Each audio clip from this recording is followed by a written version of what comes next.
You don't have to shrink yourself so others feel comfortable. That's not your work to do, that's theirs.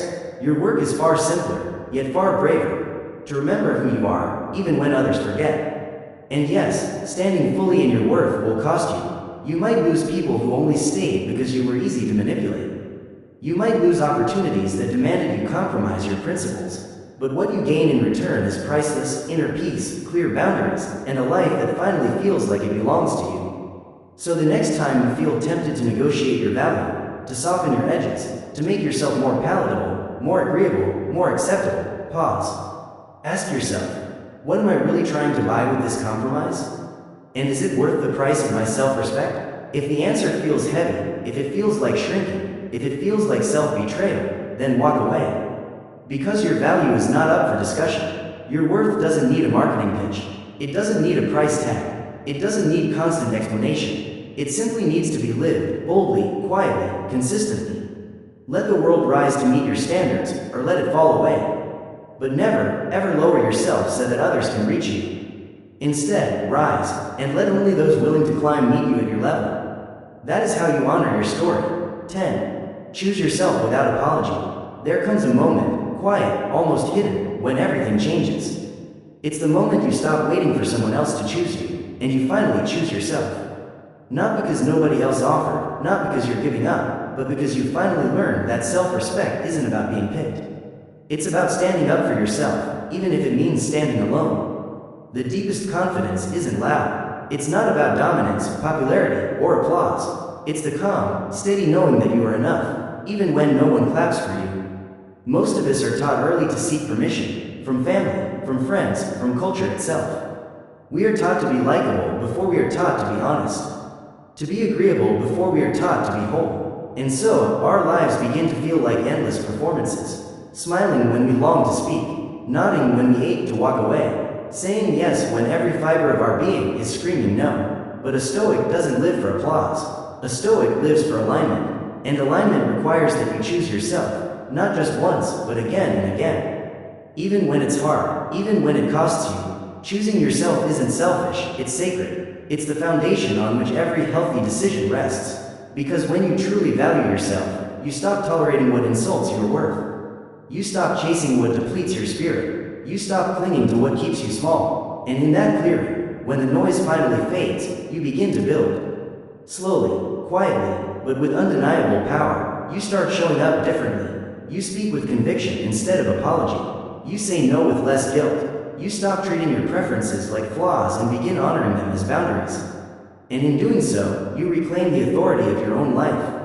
Seneca once said, "As is a tale, so is life." Not how long it is, but how good it is what matters. You don't owe your years to people who drain you. You don't owe your gifts to people who overlook them. You don't owe your energy to a world that only values you when you're useful.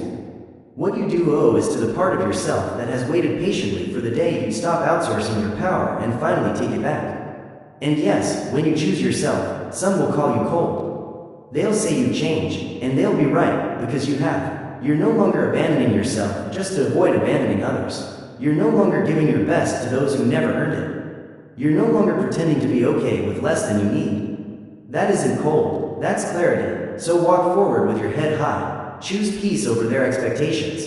Choose purpose over their opinions. Choose growth over their comfort. Choose the path that calls you, not the one that flatters you. And most of all, choose yourself. Not timidly, not half-heartedly, not with apology, but with certainty. The kind of certainty that declares, I'm no longer waiting to be validated. I've already decided who I am. And that decision, that's where unshakable freedom begins. Because there's a kind of liberty you can only taste once you stop asking life for less pain, and instead start asking for more clarity. That's when you realize, not everything lost is a tragedy. Sometimes, what you lose is simply the illusion that kept you from your true self. Sometimes, loss is a return, a homecoming, a rediscovery of strength that was always yours. You walk away from what no longer serves you, not to prove a point, not to punish anyone, but because you finally know what you deserve. And maybe, for the very first time, you're no longer afraid to protect it. This isn't about building walls or becoming untouchable. It's about becoming radically, consistently honest with yourself. Honest about what drains you. Honest about what no longer fits. Honest about what you've already outgrown. but we're too polite to release. And here's what happens once you step into that honesty. Things start to fall away. But with the falling comes a lightness, the weight begins to lift. You realize you don't owe anyone an explanation for choosing peace over pressure. You don't need a permission slip to let go of what dims your light. That's the Stoic path, quiet, firm, inwardly guided, not reactive, not engaged in emotional warfare. Just clean decisions, clear boundaries, and the unshakable refusal to betray your soul for the sake of temporary comfort. Because here's the truth, your peace is not a luxury. It is your responsibility. Your energy is not infinite. It must be guarded. Your time is not for rent. It is your most sacred currency. Spend it wisely. So if something feels off, let it go. If a place feels heavy, don't linger. If a relationship costs you your voice, your sleep, your self-worth, walk away. And when you do, don't look back for closure. Don't wait for applause. Don't hope they'll finally understand. Just keep walking, calmly, with dignity, with that quiet knowing that you've chosen the harder path, the higher one. And it's in that choice where healing begins. That's where power begins. That's where you begin. Everyone says they want the truth, until it arrives. Because truth doesn't flatter. Truth doesn't coddle. Truth doesn't protect illusions. It rattles them. It strips away comfort. It demands transformation. We were raised in a world that rewards ease, conformity, and staying in line. But the Stoic does not chase a life that merely feels good. He seeks a life that is true. Because comfort, if it is not rooted in truth, becomes a cage. A soft, silent cage that looks like peace, but reeks of fear. And truth, it doesn't always come wrapped in beauty. Sometimes, it burns before it frees. So understand this. This episode isn't for those chasing convenience. It's for those willing to trade ease for awareness. To trade illusion for clarity. Because if you want to live with real power, you must face what's real, even when it shakes the ground beneath you. Epictetus said, "It is impossible for a man to learn what he thinks he already knows." That's why this journey doesn't begin with answers. It begins with better questions. Truth liberates, even when it hurts. Truth isn't always gentle. Sometimes it arrives like a storm, loud, inconvenient, utterly disruptive. And yet, it's in that disruption where real freedom is born. Not the shallow freedom people sell you in books and empty promises. But the kind of freedom that breathes. The kind that strips away illusions, even if it leaves you trembling. Because truth doesn't care about your comfort. It only cares about your clarity. Truth isn't here to protect your feelings. It's here to protect your life. And that means sometimes it will sting. Sometimes it will ache. But not all pain is punishment. Some pain is purification. Some pain is sacred. It's the kind of pain that rips off the mask you've been wearing. The mask you used to fit in, to survive, to pretend everything was fine while inside you were breaking. That mask might have kept you safe once, but now it's suffocating you. And truth, it doesn't tolerate suffocation. It cuts through the lies, not to harm you, but to hand you back your breath. We live in a culture trained to chase comfort, to avoid confrontation, to numb anything that feels unpleasant. When something feels off, we scroll. When something hurts, we distract. When the silence gets too loud, we drown it with noise. But the Stoics understood something we've forgotten. Marcus Aurelius wrote, "If it is not right, do not do it. If it is not true, do not say it." Simple words, but living by them? Not easy. Because to live by that principle, you must face your own lies first. And that's where most people stop. Because truth isn't just external honesty. It's the war within. The war between the life you show the world and the life you are truly living. The compromises you've excused. The secrets you've hidden, even from yourself. The voice inside that whispers, "This isn't who you are," but that you silence to keep the illusion intact. Here's the Stoic insight. You cannot build a peaceful life on a dishonest foundation. Eventually, it will collapse, and the longer you avoid the truth, the louder the collapse will be. Sometimes, the truth comes like a whisper. Other times, like a wrecking ball. A relationship ends. A job you thought gave you meaning starts to feel hollow. A habit you thought you controlled begins to control you. And in those moments, you face two choices. When the habit you thought you could control begins to control you. When the life you thought you were shaping starts shaping you, at that moment, you face two choices: escape or examine. Most people choose escape. They pour another drink, they laugh it off, they drown in busyness, working longer hours, keeping their hands full just so their hearts don't have to feel. Because facing the truth requires humility. It requires the courage to whisper words that terrify the ego. I was wrong. I was blind, I was comfortable, but lost. But if you're brave enough to examine, if you choose to stop running, you begin to change. Slowly, painfully, but deeply, you start asking different questions. You stop chasing approval. You stop lying to protect your pride. You stop building your life on who you wish you were, and begin rebuilding on who you actually are. That's the power of truth. It's not just an idea, it's a mirror. And if you dare to look into it, it won't just expose what's broken. It will reveal what's possible. It burns away the false so the real can finally grow. But not everyone can handle that. Not everyone wants to. But if you long for inner strength, unshakable peace, and grounded purpose, you must want truth more than you want comfort. So ask yourself, what truth have I been avoiding because it's easier to stay asleep? What lie have I been living just to keep things looking good on the outside? And what would it cost me, or set me free, if I finally let it go? Because here's the hard truth. The truth may hurt for a season, but the lie will kill you slowly. Don't numb with distraction. That's what most of us have mastered. Not because we're weak, but because the world has made it so easy, so rewarding, to run from ourselves. We live in an age of endless noise. At any moment, you can reach for a screen, scroll past a dozen curated lives, drown in playlists, binge a series, buy something you don't need, or bury yourself in work that makes you feel temporarily significant. But beneath all that stimulation lies something most people are terrified to face: stillness. Because in stillness, the truth speaks. And when it speaks, it rarely flatters. It doesn't always whisper, it aches. Most of us are not overworked. We are over-avoiding, and what we're avoiding isn't just pain, it's honesty. The kind of honesty that says, you're not fulfilled. The kind that shakes you awake at night, reminding you, your days are busy, but your heart is silent. Your accomplishments are shiny, but they feel hollow. The relationship, the job, the routine, it's not feeding your soul anymore. And instead of confronting that truth, we run. We normalize the escape. We rename distraction as productivity. We dress overstimulation as ambition. And worst of all, we label ignoring ourselves as noble sacrifice. The Stoics didn't have TikTok, Netflix, or dopamine loops, but they knew the same danger. They warned us about noise, because the real distraction isn't in your hand. It's in your mind. Seneca said, to be everywhere is to be nowhere. And isn't that exactly what happens when we numb ourselves? We exist in 1,000 places, but belong to none, not even to ourselves. Distraction isn't just about what you're doing, it's about what you're delaying. Every time you drown discomfort, you postpone the lesson it's trying to teach. Every scroll is a chance not to listen. Every hour of avoidance is a day lost in illusion. You think you're surviving, but really, you're stalling. Because truth waits, and the longer you run, the harder it becomes to face. And here's the paradox. The very thing you're running from is often the very thing that can set you free.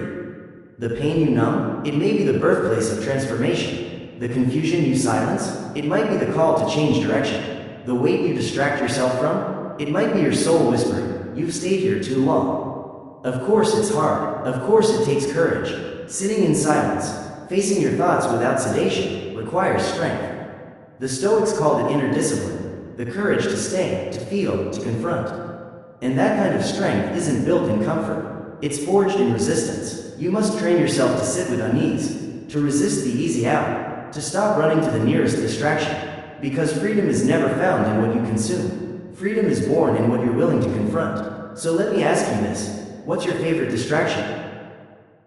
The one you run to when life feels too real. Is it the gym? Is it constant overthinking, overplanning? Even personal development, even good things, can become a form of escape if they're only used to avoid the one thing that truly matters.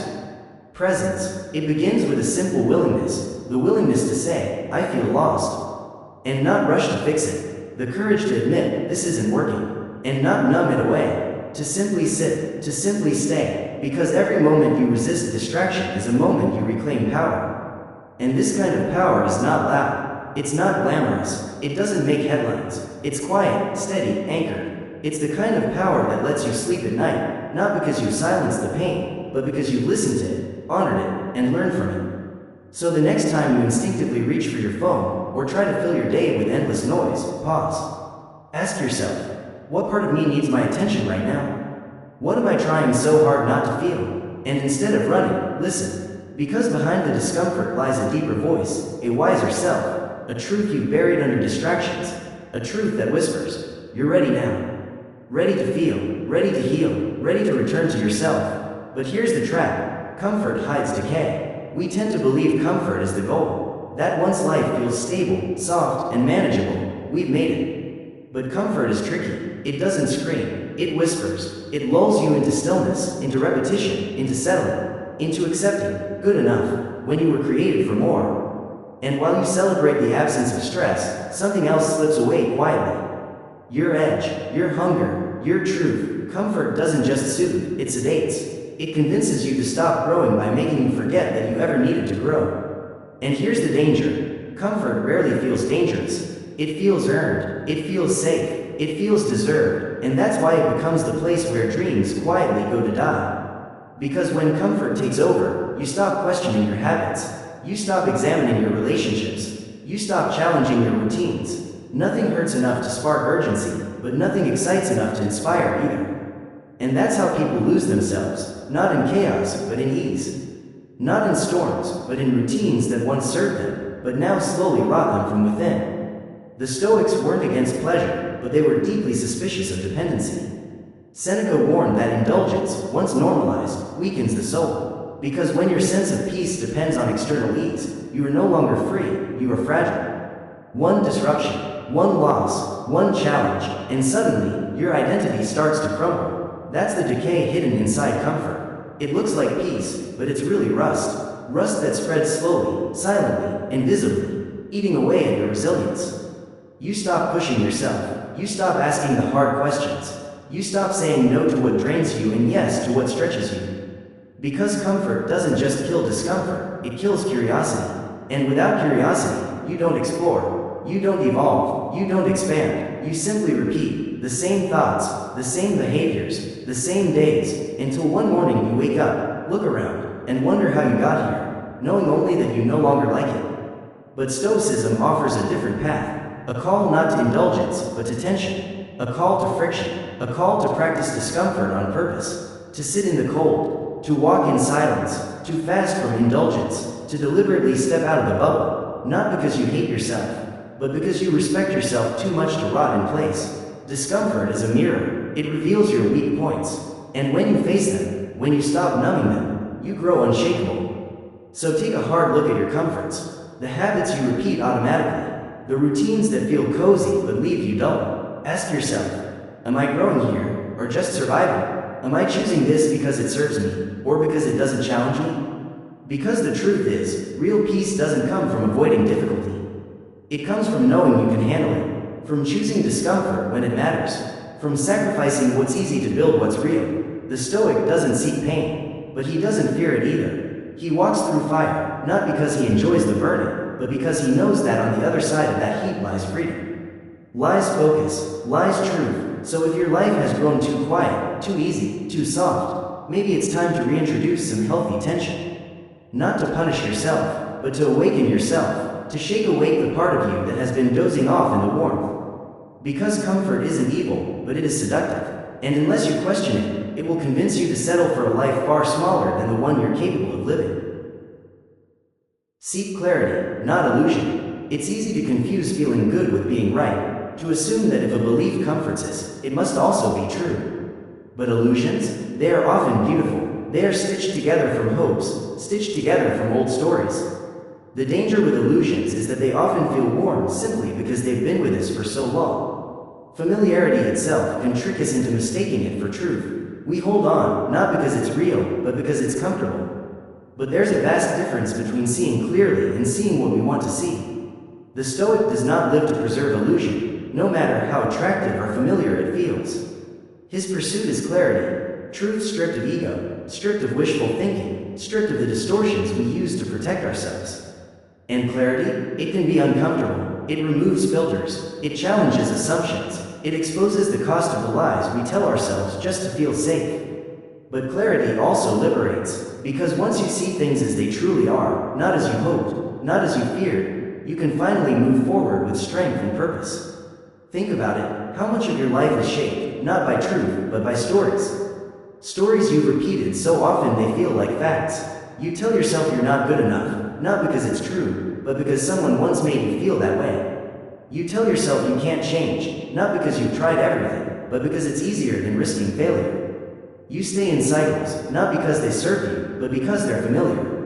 And familiarity has seduced you into mistaking it for clarity. But it isn't. It's just comfort disguised as truth. Clarity doesn't come automatically. It is a practice, a discipline, a choice you make daily. It requires slowing down, observing your thoughts instead of reacting to them, questioning your own stories, asking, who taught me this belief? What do I actually gain by holding on to it? What would change in my life if I finally let it go? These questions aren't easy, but they are essential, because truth is not something you stumble upon by accident. Truth is something you reveal by peeling away everything that isn't it. The Stoics taught that our greatest source of suffering is not events, not outcomes, but our judgments about them. Marcus Aurelius wrote, "If you are distressed by anything external, the pain is not due to the thing itself, but to your estimate of it. And this you have the power to revoke at any moment." That's the heart of clarity, the power to strip away illusion and see plainly. This doesn't mean abandoning emotion. It means refusing to let emotion dictate judgment. It means refusing to make permanent decisions based on temporary feelings. It means having the courage to look at the world and yourself without filters. And from that raw truth, choosing your response deliberately. Clarity is not perfection, it is precision. It's not about knowing everything. It's about knowing enough to stop pretending. When you live with clarity, you stop chasing what doesn't matter. You stop being entangled in drama, confusion, and false hopes. You begin to notice the subtle but crucial difference between what feeds your ego and what fuels your growth. But here's the hard reality. Most people prefer illusion. They prefer the comfort of half-awareness to the sting of truth. Because with clarity comes responsibility. Once you see clearly, once you recognize a lie, a weakness, a toxic pattern, you can no longer blame the world. You have to act, and action is hard. Action takes effort. Illusion, on the other hand, gives you permission to stay still. It lets you excuse yourself from change. So the next time you feel lost, ask yourself honestly, am I really confused? Or am I just refusing to accept what's already clear? Because deep down, most of us know the truth. We're not as lost as we claim. We're just afraid to face what we already see. And that resistance, that refusal to accept, is where we get stuck. The Stoic path is simple, though never easy. Let go of the fantasy and choose clarity, even when it costs comfort. Because truth never burdens, it always frees. But truth demands humility, and that's why it's so often avoided. Humility is not poetic or graceful in the way we like to imagine. It's raw, it's disorienting, it cracks open your pride, it strips away your defenses. It forces you to see yourself without the masks, without the filters, without the excuses. Real truth does not flatter your ego. It doesn't care how long you believe the lie. It doesn't negotiate with your feelings. It simply is, and the moment you choose to face it, you are also choosing to surrender. Surrender control over how others perceive you. Surrender the justifications you've built. Surrender the version of yourself you've clung to but outgrown. Humility is what makes that surrender possible. Without humility, you'll spend your life defending an identity that no longer fits. You'll argue with reality. You'll twist facts. You'll bend your entire world just to preserve the illusion of certainty. And in doing so, you'll remain stuck. But when humility finally takes the lead, something powerful happens. You stop needing to be right, and you start needing to be real. That's why the Stoics valued humility so deeply, not as weakness, but as wisdom. Epictetus reminded us, it is impossible to begin to learn that which one thinks one already knows. Think about that. Arrogance isn't just unattractive, it's dangerous. It blocks growth, it silences insight, it builds walls around your mind so nothing new can enter. But humility tears those walls down. It lets in the light. Humility doesn't mean thinking less of yourself.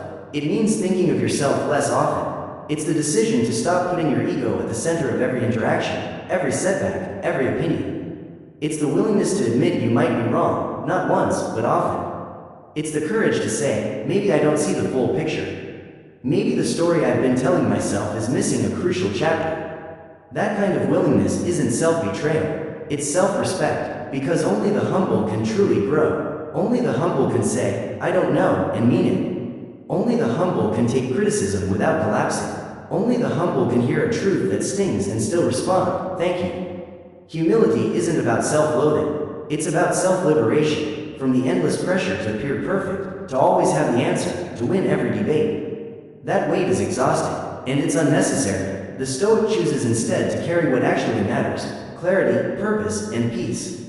Think about your own life. How many of your greatest breakthroughs came, not when you felt strong and proud, but when you felt small? When you failed, when you were called out, when you were misunderstood, when you had to admit to yourself that you've been lying. Those are the moments that truly change us. Not the applause, but the reckoning. Not the spotlight, but the silence that follows a mistake. And what determines whether those moments crush you or build you is humility. So don't run from it. Don't resist the sting of being wrong. Don't cover it with cleverness or pride. Let it hurt a little. Let it teach you, and most importantly, let it open you. Because truth demands humility, not to punish you, but to prepare you. To prepare you for a life where growth never stops, where learning never ends, and where your value is no longer tied to being right, but to being real. And that's why growth begins not with answers, but with better questions. Not the safe questions, not the ones that simply confirm what you already believe, but the hard ones, the ones that shake your certainty, the ones that demand silence, reflection, and often, change. It's easy to get trapped in the loop of asking, why is this happening to me? But it takes something deeper, something braver to ask, what am I pretending not to see?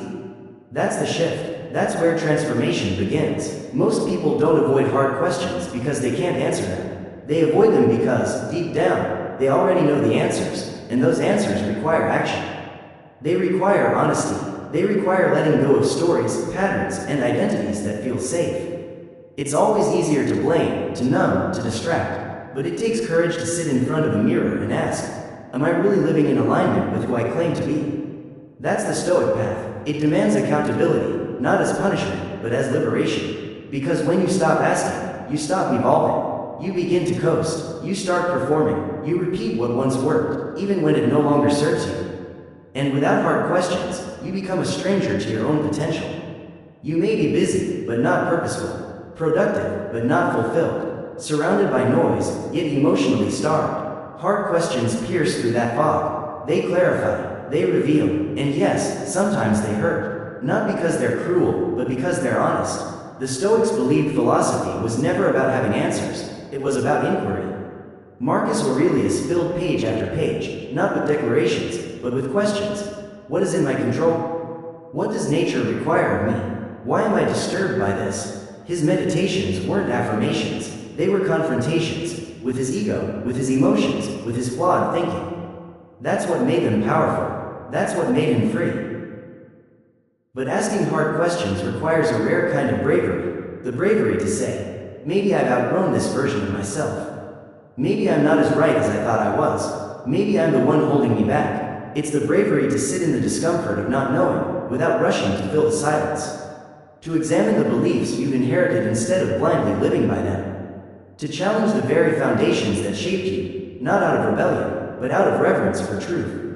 The stories we cling to often keep us small, even if once upon a time they served us. And sometimes the hardest questions aren't about your past at all, they're about your future. What would I do if I weren't afraid? What if I stopped hiding? What if I trusted myself fully? These aren't just motivational slogans you find on posters. They're philosophical tools. They dismantle the scaffolding of illusion and rebuild something stronger, self-awareness. The truth is this. The quality of your life will always be shaped by the quality of the questions you dare to ask yourself, especially when no one else is watching. So ask them relentlessly. Ask until the illusions crack. Let them cut. Let them sting. Let them strip away everything false, everything fragile, everything performative. Because what's left after that process is something unshakable, something real. Embrace what is, not what you wish. Every one of us carries a picture in our minds of how life should be. A version of reality that lines up perfectly with our desires, our timing, our expectations. And when the world refuses to match that picture, what do? We resist, we complain, we cling tighter to what we wanted, instead of opening ourselves to what is. But resistance doesn't change reality, it only hardens our suffering. Because yes, pain is real, but suffering, more often than not, it's the product of our refusal to accept reality as it comes. The Stoics saw this clearly. They didn't romanticize pain. They didn't glorify defeat. They taught alignment with reality, to see things as they are, not as we wish they were. Epictetus said, do not seek for things to happen the way you want them to. Rather, wish that what happens happen the way it happens. Then you will be happy. That's not resignation. That's power, because when you stop trying to bend reality to your preferences, you reclaim the freedom to respond with strength and precision. But the ego hates this. The ego craves control. It wants certainty. It wants life to follow a script, with you as the author. And when it doesn't, the ego throws a fit. It clings to fantasies. If things had been just a little different, if that person had stayed, if that job had worked out, if my past had unfolded another way, then, and only then, I'd have peace. But peace isn't found in a different past. Peace is born in radical acceptance of the present. Acceptance is not weakness, it is the ultimate strength. It doesn't mean you stop growing, striving, or dreaming. It means you start from truth, from solid ground. The moment you anchor into what is, you gain clarity. You stop wasting energy wishing for a different starting line and start building from the very ground where your feet are planted. That shift, from illusion to reality, that's where your true power lives. So look around your life. What are you still resisting? What truth have you refused to admit because it didn't fit your plan?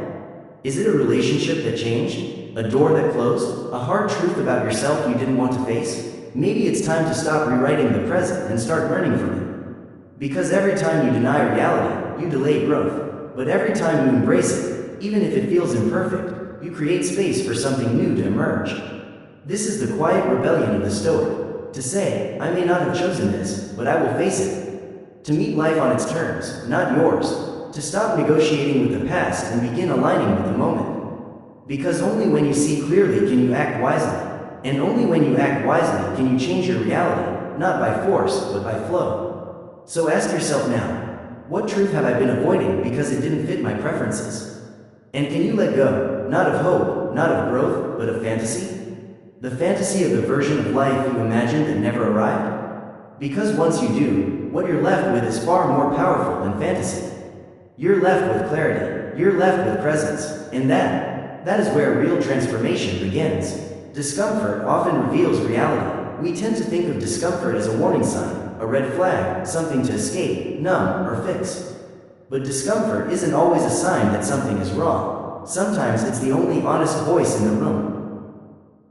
It doesn't speak in words, it speaks in tension, in unease, in that quiet sense that something isn't aligned, even when on the surface everything looks fine. And when you stop silencing that voice, you finally begin to hear what life has been trying to tell you all along. Discomfort isn't your enemy, denial is. Because when you ignore what makes you uncomfortable, you end up protecting the very things that are hurting you. You keep the relationship that quietly drains you. You stay in the job that slowly dims your spirit. You repeat the same patterns that sabotage your growth, not because you enjoy suffering, but because you're afraid to face what the discomfort is pointing at, the truth. And that's the paradox of pain. It feels like a problem, but more often than not, it's actually a compass. Discomfort points to where healing is needed, to where clarity is waiting, to where change has been calling out, ignored, dismissed, buried under routines. And when you finally stop running from the discomfort, you discover something surprising. It wasn't there to punish you, it was there to wake you up. The Stoics understood this deeply. They didn't run from discomfort, they leaned toward it, not to glorify suffering, but to understand it, to learn from it. Marcus Aurelius said it best. The impediment to action advances action. What stands in the way becomes the way. That doesn't only apply to obstacles outside of you. It includes emotional friction. It includes the hard conversations you've been avoiding. It includes the restless nights when your thoughts won't quiet down. It includes the inner resistance you try to silence with distractions. These are not signs to withdraw. They are signs to look deeper. Think about it. How many times have you chosen comfort at the cost of truth?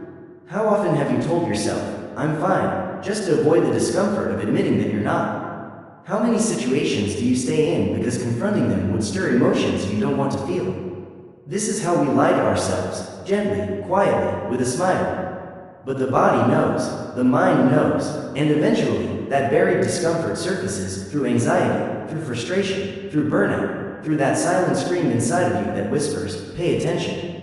That's what discomfort really is, a messenger. And like all messengers, you have two choices. You can shoot it, or you can listen. The Stoic chooses to listen. He sits with it. He asks, what is this discomfort trying to teach me? What have I been avoiding? Where am I not being honest with myself? And when those questions are asked sincerely, something begins to shift. Not always externally at first, but internally. You start to see yourself more clearly. Not the performance, not the mask, not the roles you play to please others.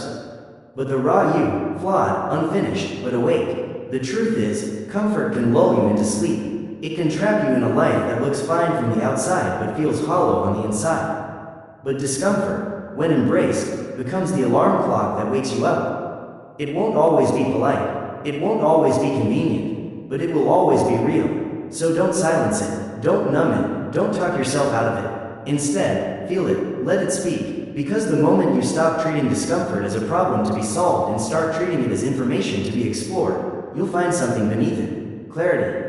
And once you have clarity, you can finally act. Not from panic, but from purpose. Comfort zones are prisons. We call them zones, as if they're neutral, even safe. As if they're places we can retreat to for balance.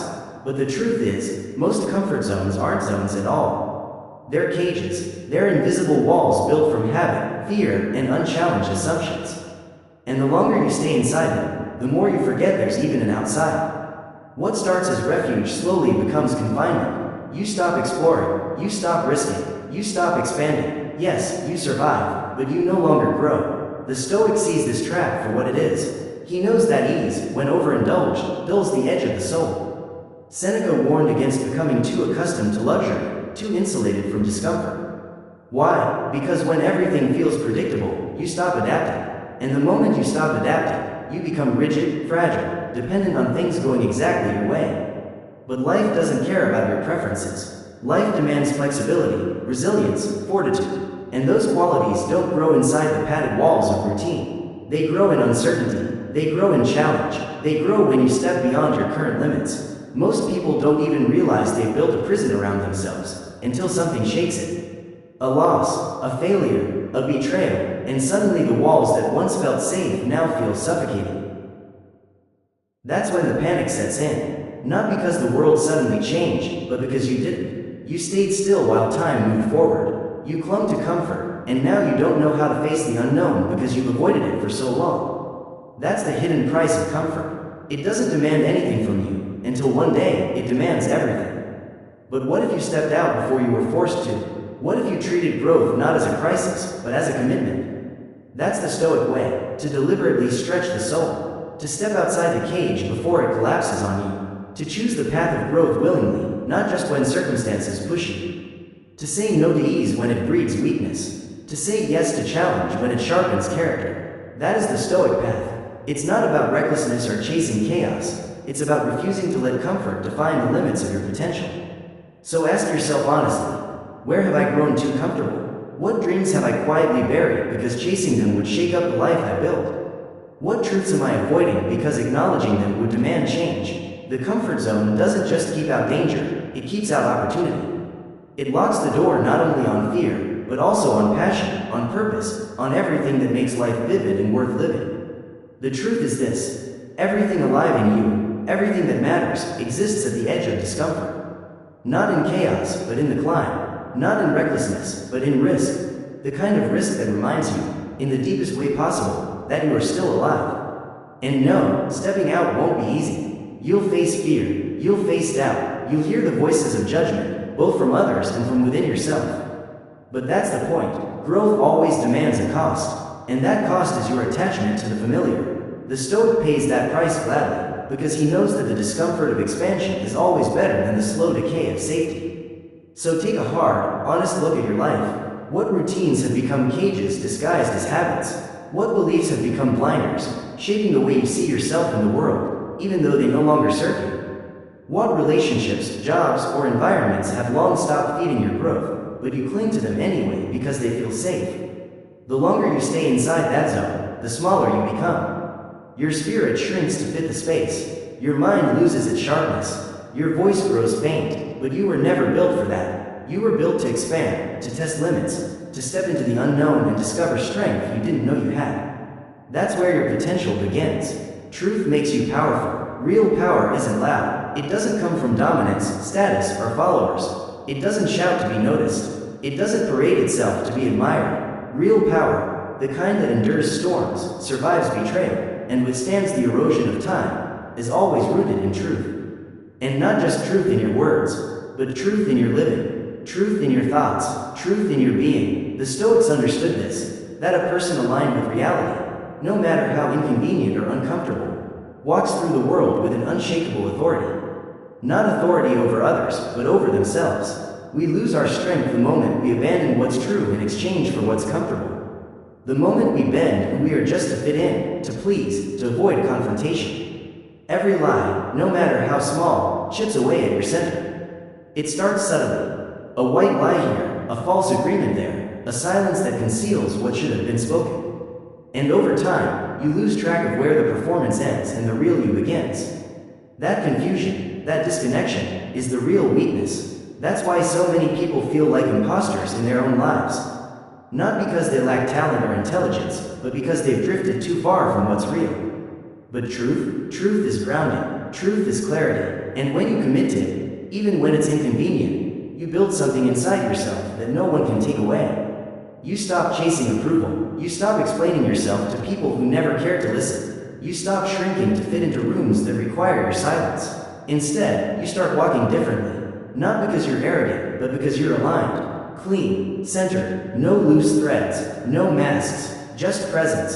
That kind of presence speaks before you even open your mouth. Marcus Aurelius once wrote, "If it is not right, do not do it. If it is not true, do not say it." It sounds simple, but living that way, that's the hard part, because truth will ask you to leave certain rooms. It will require you to disappoint people who had the wrong idea of you. It will force you to risk being misunderstood. It will ask you to trade comfort for clarity. And that trade, while painful at first, is the birthplace of strength. Because once you stop pretending, once you stop fearing the loss of people, titles, or illusions, you gain something infinitely more valuable. Freedom. You see, most people aren't controlled by others. They're controlled by the lies they've made peace with.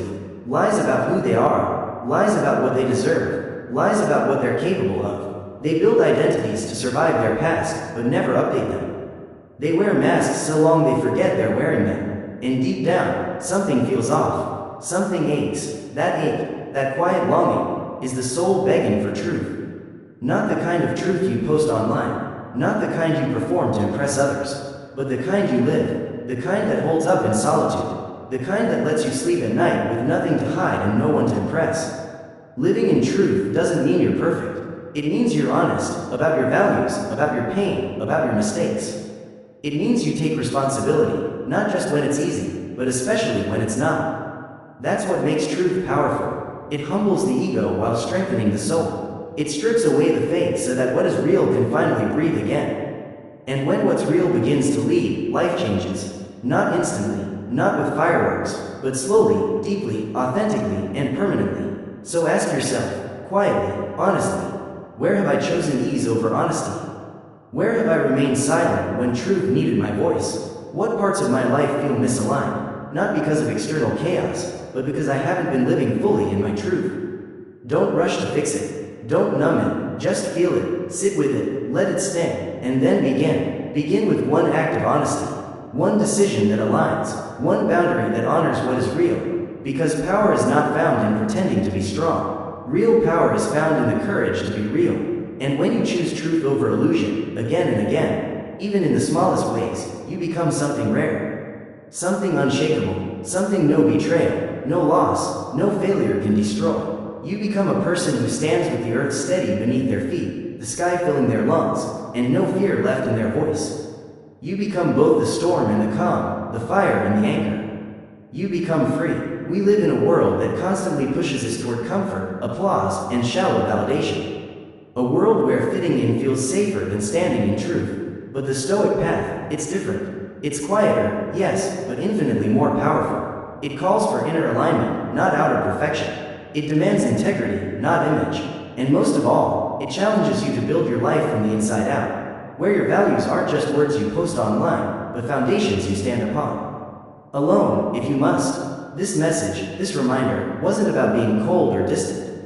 It was about choosing substance over appearance, depth over decoration, peace over popularity. It was a call to those who feel the friction between who they are and who they're pretending to be. A reminder that being misunderstood is not failure. That walking away is not weakness. That living your truth, even when it costs you something, is the very beginning of real freedom. So here's the question. Are you living in alignment, or just living in avoidance? Have you built your life to reflect your soul, or just to protect your image? The answers won't be easy. They never are, but they are necessary, because your peace, your purpose, and your power all begin the very moment you stop negotiating with what you already know to be true. So if this episode stirred something in you, if it reminded you of a truth you've been avoiding or a strength you've forgotten, share it with someone who needs it. Subscribe, reflect, and most of all, begin. Begin the work of living like someone who respects themselves. Someone who protects their energy. Someone who walks away from what no longer serves. Not because it's easy, but because it's right. Because that's what Stoicism is really about. Not just enduring life, but living it, with clarity, with courage, with quiet power. In a world that rewards speed, noise, and constant reaction, stillness feels almost like rebellion. We're told that to succeed we must hustle endlessly, fill every moment, stay busy, stay visible, always be connected. But the Stoic knows better. He knows that clarity doesn't come from motion. It comes from space, from silence, from stillness, because without stillness, you lose the ability to hear what truly matters. Without stillness, you're swept up in other people's urgencies, their noise, their agendas. And slowly, you forget your own. Stillness isn't weakness, it's not passivity, it's not escape. Stillness is power, the kind of power that doesn't scream, doesn't boast, it simply sees. And when you practice it daily, even for just a few minutes, something begins to shift. The world doesn't control you anymore. You begin to respond, not react. To observe, not absorb. To lead from within, instead of following out of fear. This path, this practice, isn't about doing less. It's about becoming more rooted, more conscious, more alive. Through the art of stillness, you rediscover what the noise made you forget. That your greatest strength is not in your speed. It's in your presence. Let's begin. Create space to hear your soul. We live in a time where noise has become a lifestyle. Silence feels like absence. Emptiness feels like failure. And stillness feels like something must be wrong. We've been conditioned to believe that if we're not moving, producing, replying, reacting, then somehow we're falling behind. The world teaches us that stillness is waste, that silence is failure, that slowing down is dangerous. But have you ever stopped long enough to ask yourself, what am I really running from? Because most of the time, what we label as productivity is nothing more than distraction in disguise, a carefully crafted escape from facing ourselves. And that's why stillness is so rare and so powerful. Because in stillness, everything you buried finally has a chance to surface. In silence, the soul, so often silenced, finally has a voice. Yet we don't create that space. We avoid it. We fill every gap with background noise. Playlists running endlessly, endless scrolling. One more video, one more task. We've built our lives to avoid the pause, the very pause that would reveal the truth we're starving for. But the Stoics saw through this. They knew clarity never comes from chaos, it is born in quiet. Marcus Aurelius, who ruled an empire yet still carved out time for reflection, reminded himself daily to return to his own center. He wrote, "Men seek retreats for themselves. But nowhere can a man find a quieter or more untroubled retreat than in his own soul." That retreat is not built by accident. It is carved by conscious stillness. So how do we build it today, in an age of constant input? You begin by choosing silence, even when it feels unnatural. By turning off the background noise, not because you hate sound, but because you've learned to value signal. By waking up a little earlier, not to get ahead of others, but to meet yourself before the world demands a version of you. You begin by walking without your phone, without a podcast, without distraction. Just you, your breath, the rhythm of your steps, and the awareness that you are alive. Stillness is not about sitting cross-legged on a mountaintop. It's not about retreating from life. It's about reclaiming a few sacred moments in the middle of chaos. It's about learning to sit with your thoughts, even the uncomfortable ones, without rushing for an escape. And yes, at first, it will feel strange. It will feel like you're doing nothing. But stay, wait, breathe, because slowly, the mind that once screamed will begin to soften.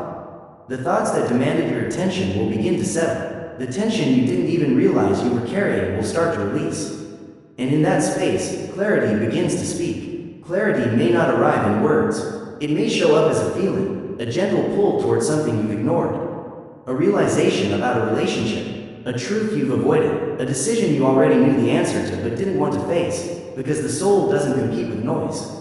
It waits, and the more often you return to it, the easier it becomes to hear it. And in that stillness, you begin to recognize the difference between what's urgent and what's important, between noise and signal, between what others say you need and what actually nourishes you. That shift, subtle as it is how you reclaim your time, your focus, your direction. You stop reacting to life and begin responding to it. You no longer live from scattered anxiety, but from grounded awareness. So ask yourself, when was the last time I made space for nothing and allowed myself to feel everything? Not when the world forced a pause, but when you gave yourself one, intentionally.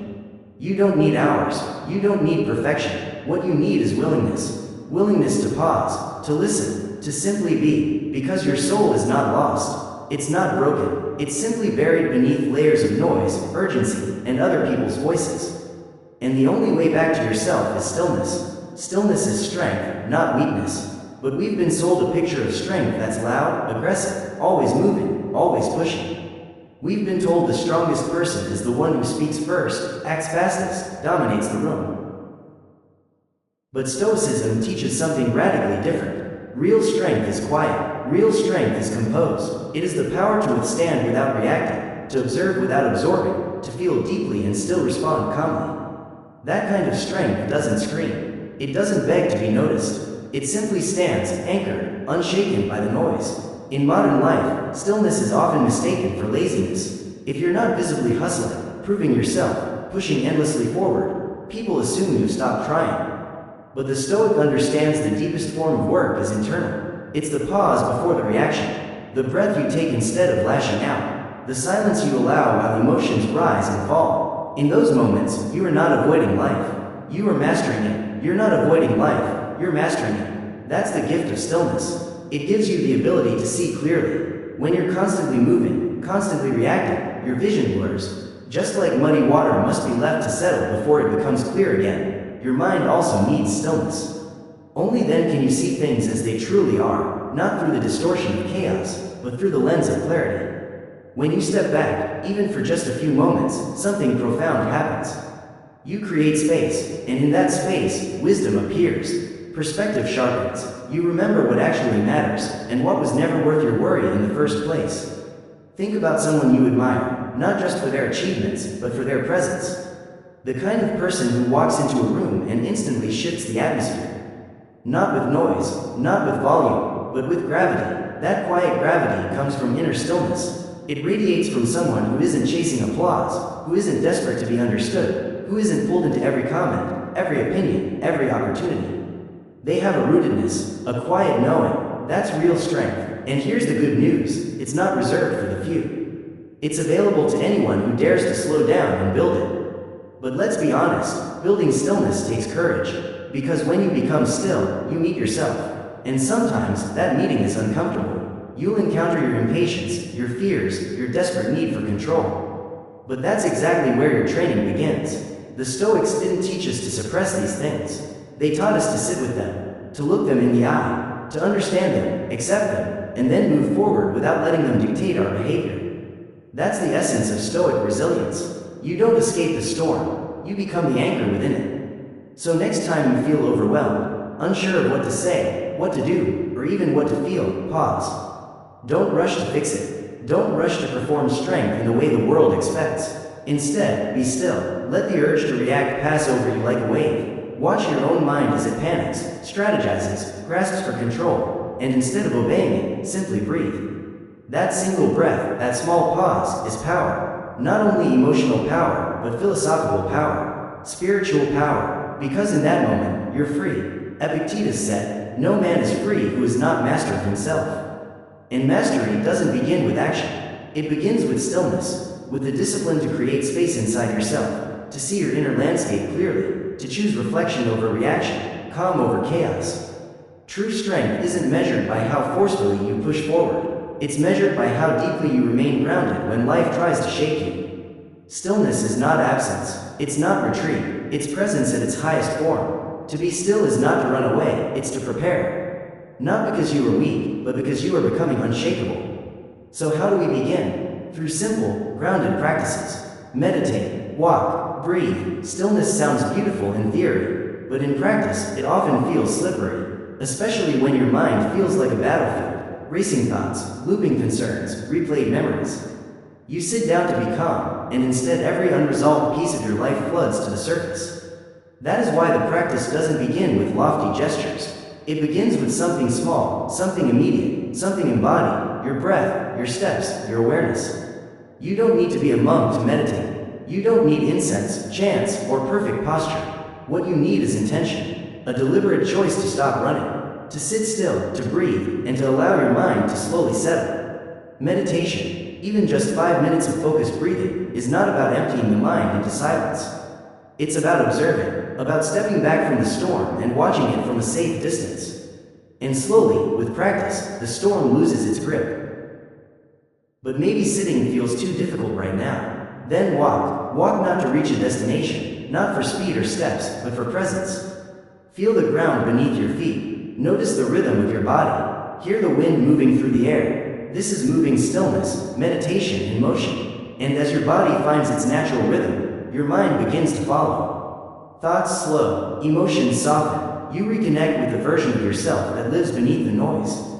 And if walking isn't an option, then breathe. Not the automatic breath you take without noticing, but conscious breath. Inhale slowly through your nose. Exhale gently through your mouth. Notice the rise and fall of your chest. Notice the life moving in and out of you. Breath is the rhythm that never abandons you. It is the ever-present signal that you are here, alive, and capable of being present. When you return to it, you don't just fill your lungs, you anchor your soul. And in that anchoring, stillness is born.